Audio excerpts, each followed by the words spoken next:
Ahmad Fahmi Zamzam. Dia meninggal pada 2 minggu lepas di Indonesia sana. Dia pernah main tau di sini. Syekh Fahmi pernah baca Bekal Akhirat di sini. Oh, saya karangan dia tak sampai sini. Kita pun dalam usaha nak bawa dia hari tu ni.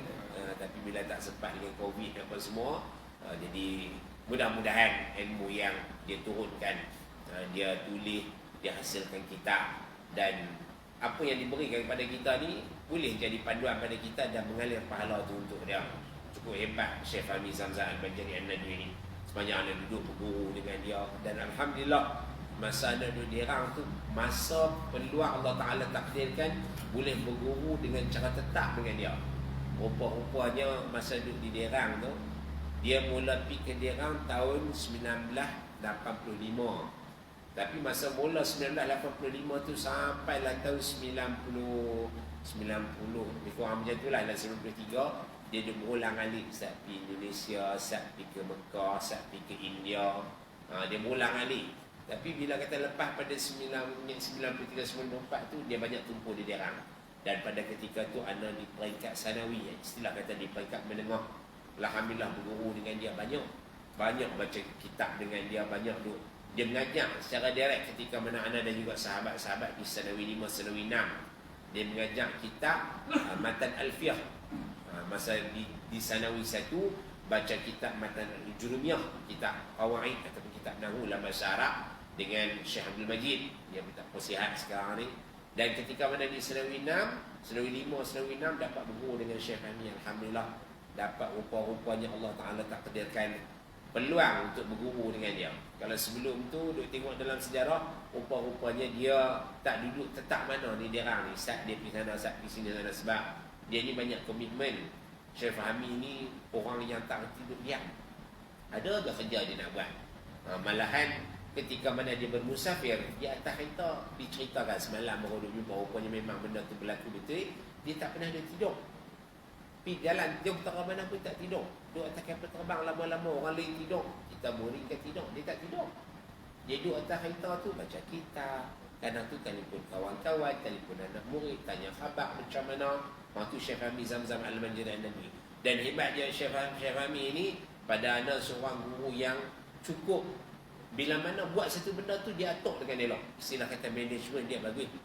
Sehingga kan dalam buku yang ditulis oleh beliau sendiri, alhamdulillah umurku dah mencapai 63 tahun. Dia minta ke Allah Ta'ala, ya Allah bagilah aku mati ketika mana sama umur seperti mana Rasulullah, dan dia capai dah umur 63 tahun.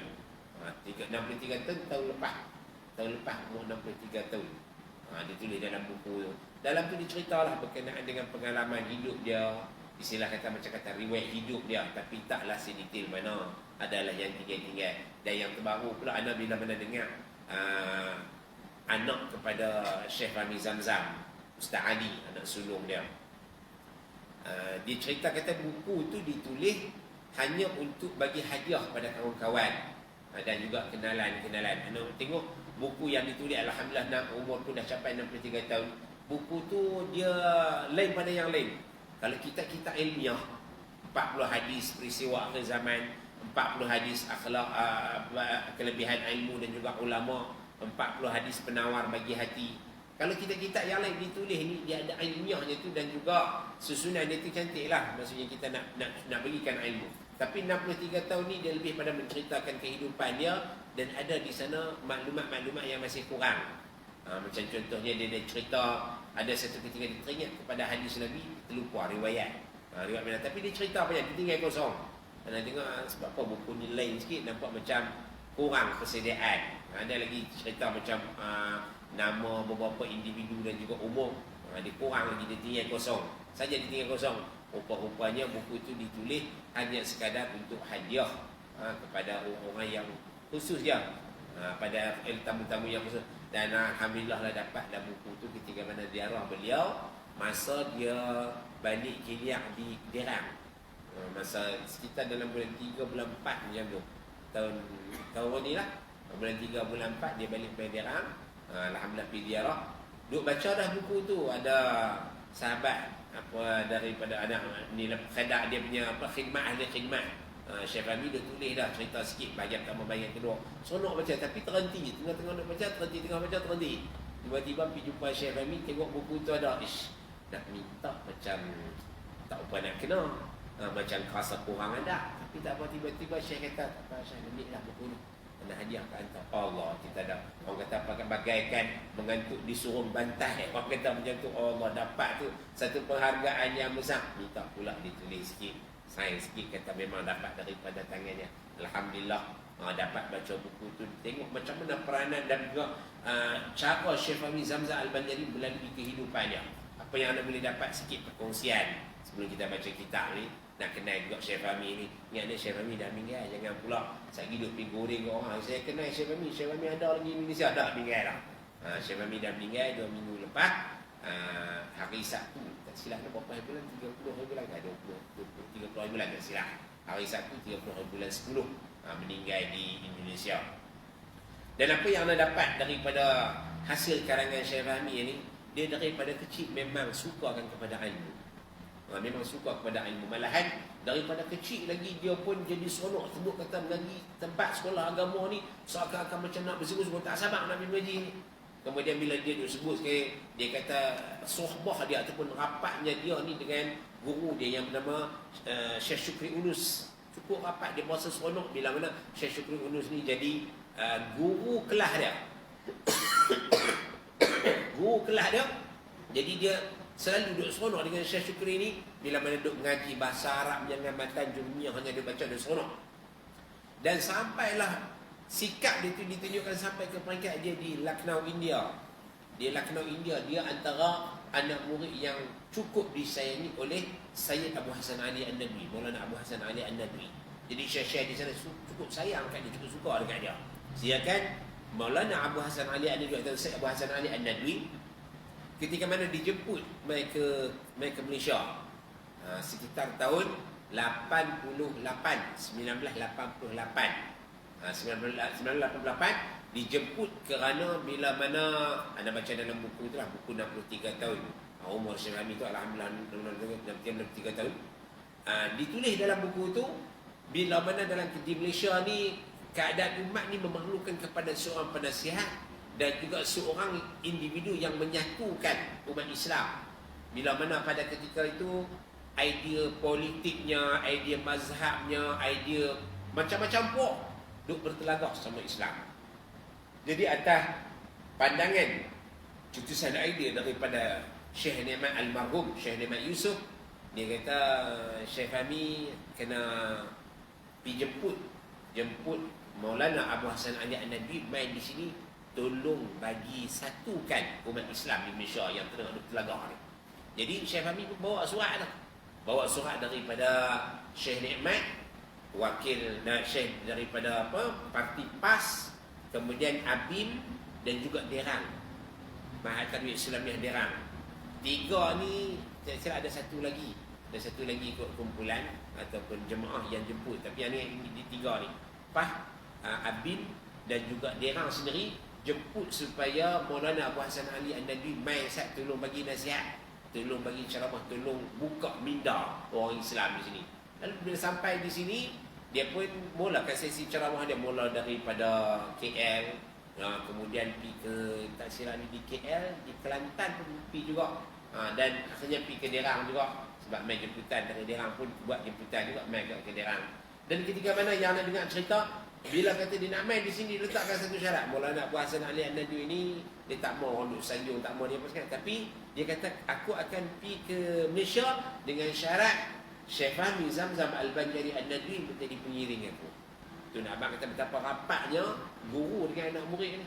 Allahu Akbar. Dia rapat semua. Aku tak mau pergi ke Malaysia melainkan Maulana Abu Hasan Ali An-Nadwi, dan tak mau main ke sini melainkan Syekh Fahmi jadi pengiring dia. Duk rapat dengan dia. Alhamdulillah Syekh Fahmi duk iring, duk bawa pergi sampai ke Derang. Dan sikit nak cerita lagi berkenaan dengan bila mana sampai ke Derang ni, satu tarikan kepada Maulana Abu Hasan Ali An-Nadwi. Dia kata kepada Syekh Fahmi, ini berdasarkan pada buku yang ditulis 63 tahun tadi.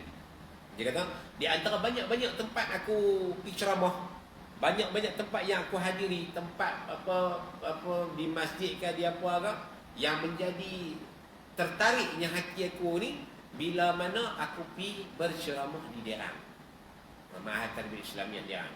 Buku tu dia tulis tu, kata-kata tu dia quote. Dan Syekh Fahmi ni memang rajin menulis. Dia setiap masa dia ada buku nota dia. Buku nota dia pula jenis buka ke atas, bukan buka ke tepi, buka ke atas. Dia ada tulis lah buku nota dia tu, ada nombor siri 1, 2, 3, 4 sampai hari ni pun buku nota dia tu banyak. Dia catat je benda apa dia dapat, dia catat. Antara catatan dia, kata-kata Maulana Abu Hasan Ali An-Nabi kepada dia, pesan kepada dia, antara tempat yang memberi kesan pada jiwa aku, diri aku ketika mana aku berceramah di Ma'had Tarbiyah Islamiah Derang.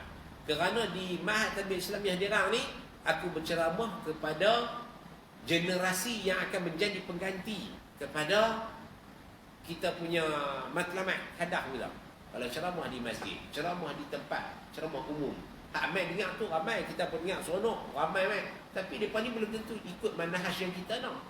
Tapi kalau kata di Derang ni kita latih daripada anak-anak yang kecil ni, insya-Allah dia bawa fikrah kita, besar nanti dia akan laksanakan kita punya matlamat. Tu dia yang nak cerita di sini, kata Syekh Fahmi itulah. Maksudnya kan dia juga diberi gelaran keluarga oleh Said Muhammad Alwi Al-Maliki. Said Muhammad Alwi Al-Maliki, satu gelaran yang cukup besar. Gelaran keluarga. Ini ceritanya berlaku di Al-Ustaq. Persiapnya berlaku di Al-Ustaq ketika mana Syekh Fahmi ditanya beberapa soalan tentang akidahnya, tentang bahasanya, tentang pegangan mazhabnya atau macam mana. Kemudian Said Muhammad Alwi Al-Maliki berikan kepada dia gelaran yang pada dia, Syekh Fahmi cerita, satu anugerah, satu perkara yang cukup besar dalam hidup aku, diberi gelaran, diperakui keluarga kepada Said Muhammad Alwi Al-Maliki. Hebatnya bila mana gelaran tu dia dapat, bermaksud gelaran tu diberi oleh keturunan Rasulullah. Dan Syekh Fahmi ni, Allahu Akbar, masya-Allah, tabarakallah, dia ni cukup mengagungkan pujian kepada Rasulullah SAW. Sehingga kan tak silap mana lah, majlis-majlis salawat, majlis-majlis burdah, majlis-majlis duk buat maulid apa semua ni, burdah, khususnya burdah yang mempopularkan majlis burdah ni pada anak lah. Syekh Fahmi ni yang duk baca, anak duk sedar-sedar ni, orang duk baca buat majlis. Biasanya burdah ni orang duk buat ke kampung-kampung, rumah kenduri, macam kata berzanji, macam tu je. Tak ada istilah kata buat maulid akbar ke, tak ada buat besar-besar. Tapi yang mempelopori maulid akbar ni ataupun bacaan burdah ni dengan lagunya, dengan apa semangatnya, Syekh Ahmad Fahmi Zamzam Al-Banjari An-Nadwi. Jadi di atas jasa beliau meninggalkan satu budaya yang cukup besar dalam diri kita, satu panduan yang cukup besar. Marilah sama malam ini kita hadiahkan surah Fatihah kepada beliau. Mudah-mudahan roh beliau tenang di sana, mendapat kebahagiaan, mendapat saham, mendapat hadiah dan pahala yang besar di sisi Allah Subhanahu wa taala. Al-Fatihah. A'udzubillahi minasyaitonir rajim. Bismillahirrahmanirrahim. Alhamdulillahi rabbil alamin. Ar-Rahmanir Rahim. Maliki yaumiddin. Iyyaka na'budu wa iyyaka nasta'in. Ihdinas siratal mustaqim. Siratal ladzina an'amta 'alaihim ghairil maghdubi 'alaihim waladdallin. Amin.